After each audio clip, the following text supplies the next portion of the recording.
시장이 먼저 열려서 우리가 누가 승자가 되는지 가름하기 쉬운 것들을 사시는 게 좋아요. AI 시장의 가장 큰 핵심 역할을 할 수 있는 회사들을 찾는 게 제일 좋고, 저는 삼성을 더 좋게 보고요. 휴대폰, 그 다음에 조만간 나올 새로운 시장, 스마트 글라스.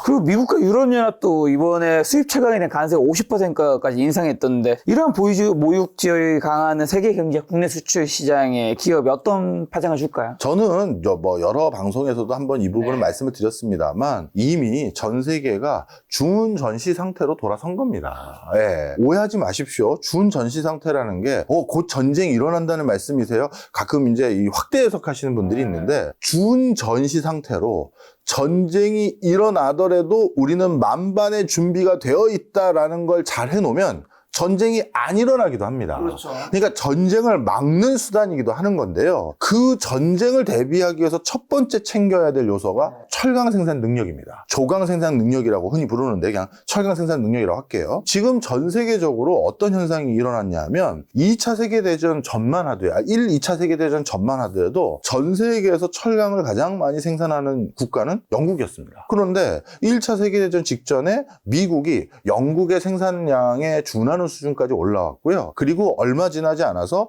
영국과 독일이 생산하는 철강 생산 능력 합친 것만큼 미국이 생산하기 시작했고, 그리고 불과 그러고 난 또 한 3, 4년 뒤에 그거에 또 2배 이상의 철강 생산 능력을 갖게 됐어요. 그래서 쉽게 말씀드리면 우린 아직까지 후기 철기 시대를 살고 있어요. 그러면 그 철을 잘 만들고 누가 얼마나 단기간에 많은 양을 생산할 수 있느냐는 지금 패권을 누가 가지고 있느냐를 가름할 수 있는 중요한 요소입니다. 가끔 학자들이 우리 이런 표현 하거든요. 지금 세대를 뭘로 정의할까 했을 때, 우리 예전에 학교 다닐 때 국사책 한번 떠올려 보세요. 구석기 시대, 신석기, 청동기, 그 다음 철기, 그리고 철기까지 배우고 나서 갑자기 무슨 시기라고 안 하고 왕조로 들어섰잖아요. 무슨 은나라 때, 한나라 때, 무슨 나라 때 막 해서 아직까지 그러고 있잖아요. 그 얘기는 무슨 소리냐? 아직 우리가 철기 시대라는 거예요.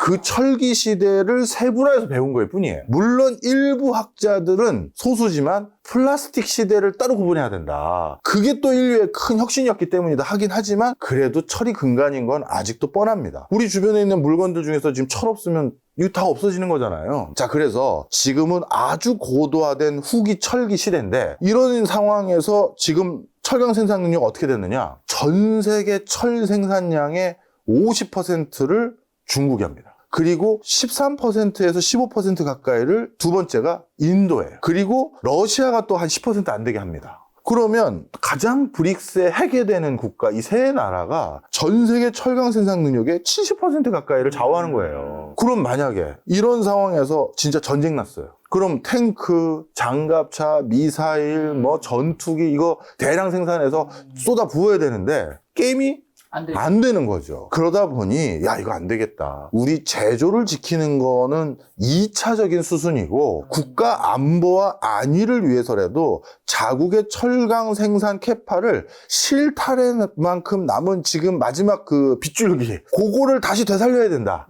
이걸 생각한 게 미국의 행보였고요. 그래서 미국이 다른 관세에 대해서는 협상을 다 하지만 철강 관세는 낮출 생각이 없잖아요. 그런데 유럽도 이거 미국에게만 지금 안보를 의존할 수 있는 상황이 아니야. 우리도 자체적인 철강 생산 캐파를 올려놓자, 지키자. 그걸 하기 위해서 외부로부터 들어오는 철강을 관세 50%로 막겠다는 겁니다. 거의 관세 50%면요, 철강은요, 이 철이 예를 들어 철을 딱 보자마자 이거 포항제철 건데?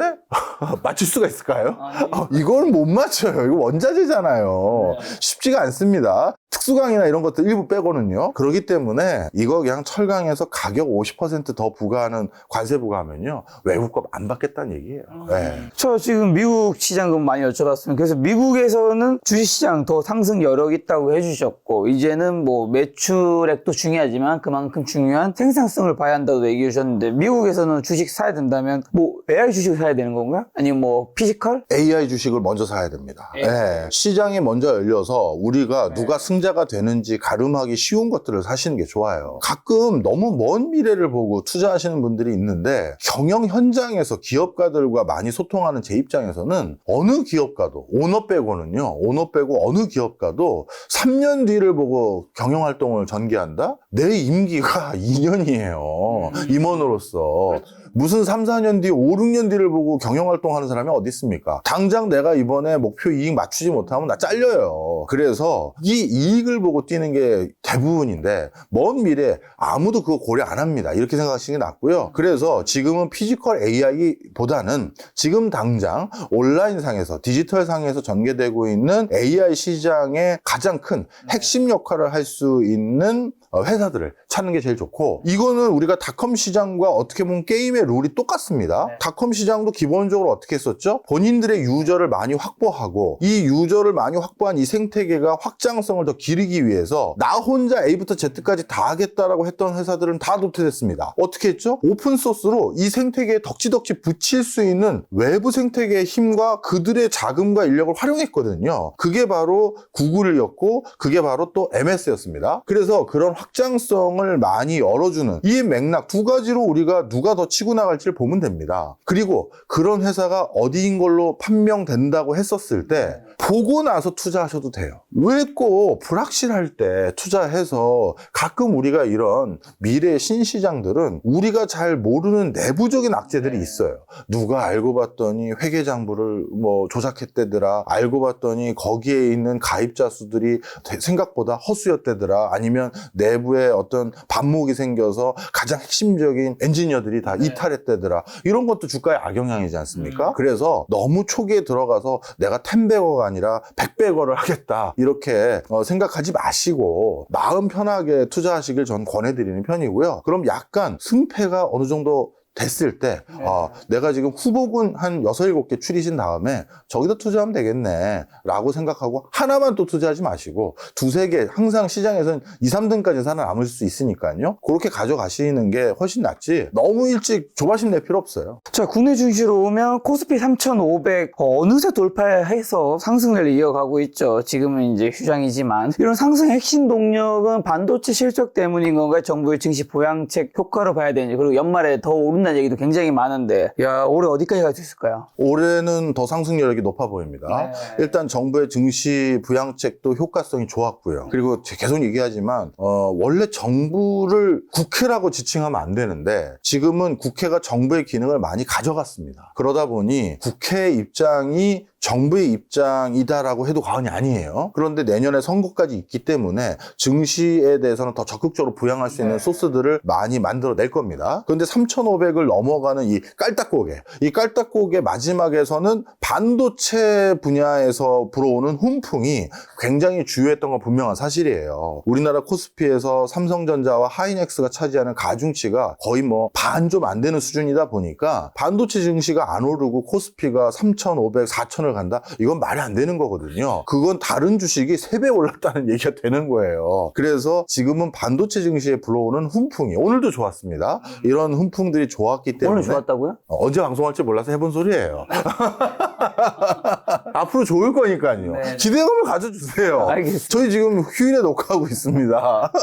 그래서 뭔가 훈풍이 불어올 때 이런 그 기대감이 더 좋게 보고 있어서 지금은 반도체가 살아나는 거, 그 다음에 정부의 부양책, 그리고 우리나라도 본격적인 한은의 금리 인하도 기대감이 있지 않습니까? 이런 것들이 맞물리면서 저는 올 연말까지인 우리나라도 이거 정해진 미래 같은데 생각이 듭니다. 자, 반도체 하면 이제 SK하이닉스 여쭤봤는데 주가가 HBM 판매 호조이브 연초 대비 127% 지금 급등했더라고요. AI 메모리 시장에서 하이닉스 독주 체제는 계속될까? 얼마 전에 제가 또 박준 교수님과 SK하이닉스 이제 단독 콘텐츠도 만들었었는데 그때는 하필 또 이 SK하이닉스 주가가 좀 단기적으로 조정을 좀 많이 받아서 조회수가 얼마 안 나는데 그 이후로 또 굉장히 많이 올랐더라고요. 네, 조회수가요? 주가가요. 전 조회수가 관심이 많은데.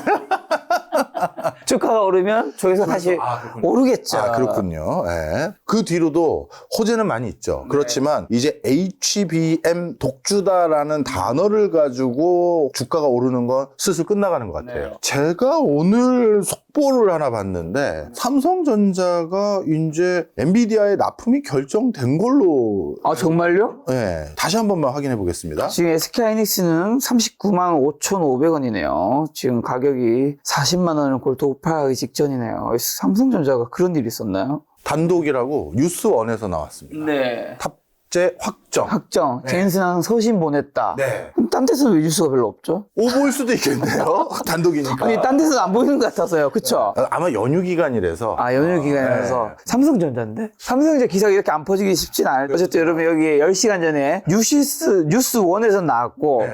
딴 데서는 없는 것 같긴 한데, 어쨌든 나왔을 수 있죠. 이게 단독이면요, 제 생각엔 이런 것 같아요. 명절 때 일가 친척 중에 삼성전자 다니는 사람에게 네. 제사상에서 밥 먹다가 들은 거죠. 무슨 삼성전자가 뭐 동네 뭐 구멍가게입니까? 아, 좋은 소식이라서 빨리 알리고 싶어서요. 어쨌든 삼성전자가 지금 주가도 이제 89,000원인데 만약에 이게 진짜 확정이면 10만 원은 그냥 가겠네요. 가는 거죠. 삼성은 나머지 호재도 많습니다. 일단 전 세계적으로 지금 치고 올라오는 대표적인 휴대폰 시장이 중국 시장이거든요. 근데 중국이 점점 이제 안드로이드 폰, 그 다음에 애플 아이폰 이 비중이 줄어들 수밖에 없는 구조예요. 왜냐하면 자체 OS를 탑재한 휴대폰을 슬슬 화웨이를 비롯해서 먼저 만들기 시작했고요. 이건 국가 안보와 직결된다고 생각하는 것이거든요. 그렇게 되면 이제 슬슬 어떻게 되느냐? 중국이라는 휴대폰 시장과 기타 시장이 분리될 수밖에 없어요. 아니면 양쪽에서 뭔가 똑같이 구현되는 앱과 솔루션을 제공하기 위해서는 코스트가 그만큼 더 드는 겁니다. 그러니까 회사의 재무 여력이나 어떤 신규 투자를 할 수 있는 여력이 약화되는 거죠. 자, 그런 과정에서 이제 슬슬 중국 휴대폰에 대해서 그동안 우리가 우려했던 이제 LG전자 휴대폰 잡아먹고 갤럭시까지 잡아먹혀서 갤럭시가 전 세계 2등 휴대폰 점유율을 가지고 있는 회사에서 3등, 4등, 5등, 6등 쭉쭉 밀리는 거 아니냐 이 우려 많이 했었는데 아닐 것 같다. 영미권을 비롯해서 미국의 우호적인 컨텐츠 비즈니스를 같이 쉐어하고 있는 생태계들. 전 세계에서 우리 넷플릭스 안 들어간 나라들 손에 꼽히거든요. 그래서 그런 것들에 대한 호환성까지 생각했었을 때, 자연스럽게 지금 판세가 중국의 휴대폰 시장의 세계 진출을 막아주는 분위기가 돼버렸어요. 그러면 삼성전자 입장에서는 HBM도 아직 뭐 단독이니까 최종 확정된 건 아니라고 봤을 때 반도체 시장에서도 지금 허들의 막바지에 있고 그 다음에 신규 이번에 그 오픈 AI와 AMD와 삼성이 제휴 맺은 거 있지 않습니까? 우리 오픈 AI는 새로운 반도체 칩셋의 시장으로 또 한번 치고 나가겠다. 이것도 계약이 됐고 그 다음에 테슬라하고도 또 반도체와 관련된 중장기 계약을 체결했잖아요. 물론 이것도 아직 공장도 안 지어져 있고 허허벌판이지만 일론 형이 내가 지금 반도체가 급해.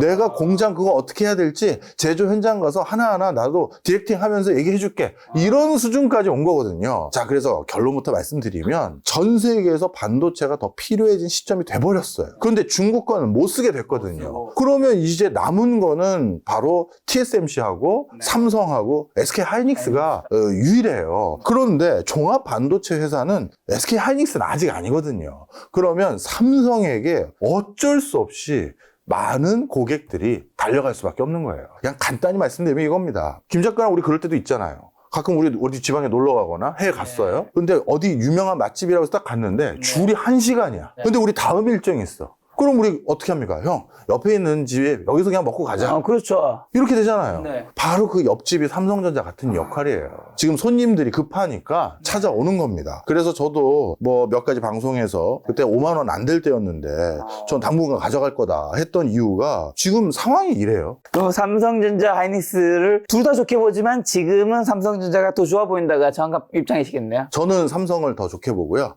그래 아까 말씀 잠깐 드리다 끊겼습니다만 휴대폰 그 다음에 조만간 나올 새로운 시장 스마트 글라스. 저도 뭐 옆에서 지켜봤던 사람으로서 이 프로젝트 이름도 멋있습니다. 무한, 구글, 퀄컴, 삼성 이 세 개 회사가 연합군을 만든 거거든요. 그런데 이번에 왜 그런지 구글과 퀄컴이 이름 프로젝트명을 삼성에게 정하라고 한 것 같아요. 순 우리말로 무한, 어디까지 확장될지 모른다 이런 표현으로 그걸 정했던데 이런 디바이스가 새로 나왔을 때는 교수님 그거 어디다 쓰겠어요? 뭐 그냥 안경 불편하지 않을까요? 우리 한번 생각해 보세요. 저도 얼리 어댑터의 한 사람으로서 애플에서 아이폰 나왔을 때 아이패드도 낸다 했을 때 솔직히 아이패드 글라스 1세대 건 쓸데 없었어요. 네. 무겁긴 더럽게 무겁고 앱도 개발이 아이패드 버전으로 된 게 별로 없어서 네. 신문 보는 거 말고 뭐 아주 뭐 구태연한 자체 앱들 몇 개만 쓰고 말았거든요. 네. 그런데 그거 기반으로 또 생태계가 거의 구축이 돼버렸잖아요. 그런 또 다른 세상이 이 스마트 글라스에서 또 열리기 직전입니다. 그러면 사람들이 이제 또 이렇게 되겠죠. 어느 순간인가. 휴대폰 샀고 갤럭시 탭 새로 나온 거 샀는데 갤럭시 글라스? 이것도 하나 사자. 시장이 더 커진 거예요. 더 간다. 자, 근데 요즘에 불확실성 높은 현재 시장에서 전문가들이 고배당 저PBR 가치주에 주목하라고 조언하시던데 고배당주 투자 어떻게 보시며 만약에 좋게 보신다면 어떤 섹터 추천하세요? 일단 정부가 계속 증시를 부양하기 위해서는 네. 어쩔 수 없이 은행 직접적으로 은행장의 임명권을 거의 대통령이 행사하거든요. 그렇죠. 역대 그랬습니다. 공식적인 그 법령에는 뭐 프로세스가 적혀 있어요. 근데 대부분 고대 출신 대통령이 대통령 됐을 때 뭐 국민은행장을 비롯해서 몇 개의 은행장이 고대 출신이 잔뜩 됐고 이번에는 아직 다 바꾸진 않았습니다만 벌써 유력한 그 국책은행인 산업은행 회장은 정해졌는데 역시 대통령과 동문인 중앙대 출신 분이 산업은행장이 되셨더라고요. 네. 뭐 그렇게 이제 바뀌어가는 겁니다. 예, 제가 뭐 저는 정치적으로 뭘 얘기하려는 의도가 아니라 그만큼 금융지주 회사들은 그리고 상장된 회사들은 더더욱 정부의 입김으로부터 A부터 Z까지 자유로운 게 하나도 없어요. 시중은행이 이제 입김에서 자유롭지 않은 건 많은 분들이 알고 있죠. 그러면 자연스럽게 뭐 해야겠습니까? 증시 부양에 1조 해야 되는 거예요. 그럼 증시 부양에 1조 하기 위해선 당연히 배당 많이 주기 시작했다. 네. 그리고 자사주 소각도 시작했다. 이런 시그널을 가장 선도적으로 먼저 보여줘야 되지 않겠습니까? 네. 그걸 하는 1순위 회사군, 바로 그게 금융지주 회사들이고요. 은행을 좋게 보신다. 예, 그럼요. 그래서 저는 아직도 은행 주식, 지금도 엄청 올랐어요. 저는 이것도 투자 전략상 하나 알아두시면 좋은데, 저는 뭔가 살 거 없을 때, 그럴 때는 현금으로 그 잔고에 그냥 넣어놓는 게 아니라, 그냥 그 은행을 산다. 은행주를 사요. 여태까지 그랬습니다. 왜냐하면 운 좋아서 배당받을 수 있는 기간까지 제가 뭐 살지 몰라가지고 들고 있을 때도 있거든요. 그러는데 여태까지 은행들은 상대적으로 고배당을 해줬거든요. 웬만한 전기자 들어가는 예적금보다 배당 성향이 좋았어요. 네. 그래서 저는 특히 현금과 똑같은 목적으로 이건 투자를 한 거니까 네. 배당이나 좀 받으려고 그러다 보니까 약간 변동성 있는 것도 저는 원하지 않아서 가장 묵직했던 은행인 기업은행. 기업은행은 대주주가 기재부입니다. 그래서 이 기업은행 같은 거에 돈을 넣어놔요. 네. 그냥 현금, 예탁금에 그냥 놔두는 게 아니라. 그래서 그런 식으로 투자를 했던 사람이라서 저는 앞으로도 배당 성향이 더 높아질 것이기 때문에 요즘에 근데 은행주보다는 제 전문가분들 출연하시면 증권주 아니면 뭐 CJ, SK 뭐 이런 지주회사들 좋게 보신 분들 좀 더 많이 있던데 어떻게 보세요? 그 의견은? 저는 지주회사하고 증권회사는 이미 상대적으로 상승 여력이 많이 올랐다. 많이 올라왔다 이미. 왜냐하면 여기에서는 더 정부가 뭘 해달라고 해도 이빨은 뽑아서 줬지만 잇몸까지 내줄 수는 없어요. 그런데 금융지주회사들은 현금도 너무 두둑하게 그 잔고를 가지고 있고 충분히 이걸 바탕으로 증시 부양을 적극적으로 해도 주인 없는 회사니까 충분히 그 행보를 더 적극적으로 할 수가 있는데 이 기존의 이 사금융회사들 이런 회사들과 금융지주회사들은 CEO 입장에서 어떤 생각을 갖겠습니까? 여기서 말하는 CEO는 오너입니다. 회사 돈이 내 돈이었던 시절인데 야 이거를 이제 주주 환원을 하라고? 난 그러면 주주의 원 오브 댐 중에 하나인데 주주 중에 하나일 뿐인데 이 생각이 있어요. 그럼에도 불구하고 그동안 금융지주회사들이 주주 친화적인 정책의 가장 선봉에 서서 그런 행보를 할 것이다라고 해서 올라갔던 이유는 큰 회사고 털면 그만큼 나올 게 많다 보니 야, 이 사람들 국가와 척지었다가는 세무조사를 당할지 뭐 할지 모르니 많이 내주지 않겠어? 그리고 실제 그런 행보를 해왔던 것도 사실이고요. 근데 저는 어느 정도 한계가 있을 거라고 생각합니다. 자, 그렇다면 이제 10월에서 12월 한국 주식은 뭘 사야 되는 거죠? 저는 삼성을 78,000원대 30%를 팔았고 8만 원 넘었을 때 그 반절 이상을 팔았습니다. 예, 그리고 일부 다시 조금 더 샀어요. 그 뒤에 호재가 다시 확인된 게 있었어. 그러니까 삼성이나 이런 걸 들고 있는 사람이 10년 전에 사놓고 계속 들고 있는 게 아니에요. 이 시클리컬 산업들은 업황이라는 게 있지 않습니까? 반도체 사이클 들어온대요. 뭐 슈퍼 사이클 들어온대요. 그럴 때마다 샀다가 팔았다가 하다 보니까 평장이 오르기도 하고 그 다음에 낮아지기도 하고 이렇게 되는 건데 지금은 반절 이상은 저는 수익을 실현했다고 생각해서 샀다가 다시 그 예전에 제가 가장 포트에 많이 담았을 때에 비해서는 50% 이상으로 올라온 게 최근에 호재가 확인됐기 때문에 그래서 가장 큰 1차적인 악재들이 극복됐다고 해서 또 샀습니다. 그래서 반도체 좋게 보신다. 반도체 좋게 봅니다. 반도체. 지금 은행주도 뒤에 좋게 보신다는 건가요? 예. 은행주 증권사보다는 더 좋게 본다. 그럼 그 두 개를 생각하면 되는 걸까요? 또 다른 게 있나요? 다른 거는 지금 제 포트에는 국내 주식은 많지 않습니다. 예. 아, 왜요? 미국 주식이 훨씬 많으세요? 미국은 원래 또 많이 가지고 있는 편인데요. 그래도 개인 종목 차원에서 제일 많이 가지고 있었던 건 요즘은 뭐 워낙 많이 제뿐만 아니라 누가 뭐 유튜브에서 얘기하면 다 앞뒤를 찾아보시잖아요. 그렇죠. 저는 저 개인 종목별로는 삼성이 제일 크고요. 예. 그 다음에 전체 그냥 투자 분산해 놓은 걸로 따지면 국내 주식보다 미국 주식이 조금 더 컸고요. 예. 뭐 이런 상황입니다. 자, 요즘에는 이제 비트코인도 주식 좀 못지않게 많이 올랐는데 10월 들어 비트코인이 업터브라 불릴 만큼 강세 보이면 사상 최고가 이제 경시에서 지금 1억 7,800, 900 왔다 갔다 지금 1억 7,700 그런 것 같은데 어쨌든 이런 상승은 유동성 확대의 기대감 때문인지 아니면 또 다른 구조적 요인이 있을까요? 요즘 비트는 진짜 디지털 금이구나라고 해석했을 때 상당히 많은 것들이 해석이 잘 되는 것 같아요. 그래서 비트도 이렇게 봐주시면 좋을 것 같습니다.